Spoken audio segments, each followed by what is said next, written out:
নমস্কাৰ। তো চবে কৈ আছিল যে ইউটিউব আৰু ইনষ্টাগ্ৰামত মোক ৰেগুলাৰ মানে ভিডিঅ' লাগে। তো মই অলপ ব্যস্ত আছিলোঁ, তো এইকেইদিন দিব পৰা নাছিলোঁ। তো ভাবিলোঁ আৰু আজিৰ পৰা মই ৰেগুলাৰ কণ্টেণ্ট দিম ইনষ্টাগ্ৰাম আৰু ইউটিউবত। তো আপোনালোকৰ ছাপৰ্টটো লাগিব। আম্মা আব্বাহঁতৰ লগত বিয়াত যাম। তো তাৰপিছত আৰু মোৰ বিহু দল এটা আছে, তো বিহু দলৰো কাম চলি আছে, তো সেইটো চাব যাওঁ। আজি দেখাওঁ আপোনালোকক কি হয়। তো বলক। আৰু ফাৰ্ষ্ট টাইম গাড়ী লৈ ওলাম এতিয়া।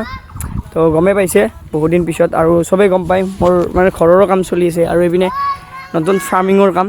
তো ঘৰতে ফাৰ্মিং চলি আছে। তো এতিয়া যাওঁ তালৈকে কি হয় দেখাই। ৰাতিপুৱা শুই উঠি নিজক এটা প্ৰশ্ন কৰোঁ সদায় মই, যে আজি দিনটো কেনেকৈ পাৰ হ'ব, কেনেকৈ কি কৰিম। তো ভাবিছোঁ আপোনালোকতো অলপ শ্বেয়াৰ কৰোঁ। তো দিনটো কেনেকৈ ব্যস্ত থাকোঁ। তো বহুতে সোধে যে কেনেকৈ কামবিলাক কৰি থাকোঁ। তো সেইটো আপোনালোক আজি দেখাবলৈ অকণমান চেষ্টা কৰিছোঁ। এয়া হ'ল ৰূপহী ডেন্স গ্ৰুপ।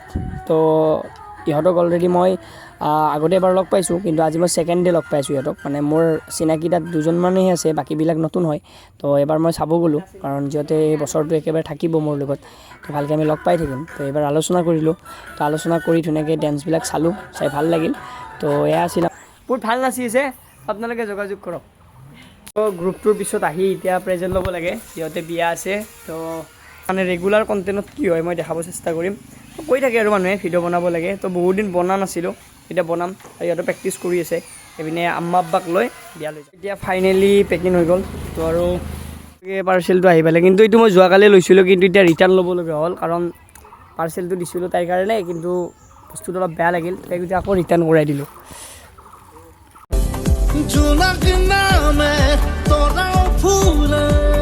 তো আমি আহি পোৱাত অলপ পলম হ'ল, কিন্তু তাৰ আগত বহুতেই মানুহ আছিল। মই গম পালোঁ, মানে দৰাৰ ভাইকে ক'লে যে ঠিকেই পাইছা, মানুহ বহুত কম আছে এতিয়া বৰ্তমান। তাৰ আগত কিন্তু বহুত মানুহ বেছি আছিল।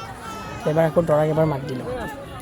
আচলতে যিজন আজি আমাৰ দৰা ৰাজু, তো মই দাদা বুলি ক'ম, কাৰণ সি আৰু মই প্ৰথম ইউটিউব চেনেলৰ পৰাই কেৰিয়াৰ আৰম্ভ হৈছিল। তো আজি সি বিয়া পাতিলে, মোতকৈ সি 3 বছৰ ডাঙৰ।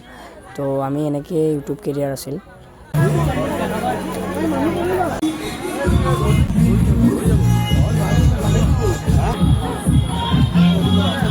তাইক প্ৰথম সুধিছিলোঁ তো বিয়া পাতি কেনে অনুভৱ। সি কৈছিল, ভাই তই যেতিয়া পাতিবি ন, তেতিয়া তই বুজি পাবি বিয়া পাতিলে কেনে অনুভৱ হয়। তো মই ক'লোঁ মোৰ কোনো ডাউট নাই। সি কৈছে যে মই 3 দিনৰ আগত ময়ো কৈছিলোঁ মোৰ কোনো টেনশ্যন নাই, এতিয়া মই বুজি পাইছোঁ। তো এনেকৈয়ে কথা পাতিলোঁ।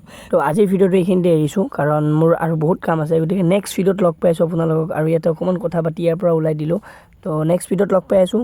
তো আকৌ লগ পাম নতুন ভিডিঅ'ত।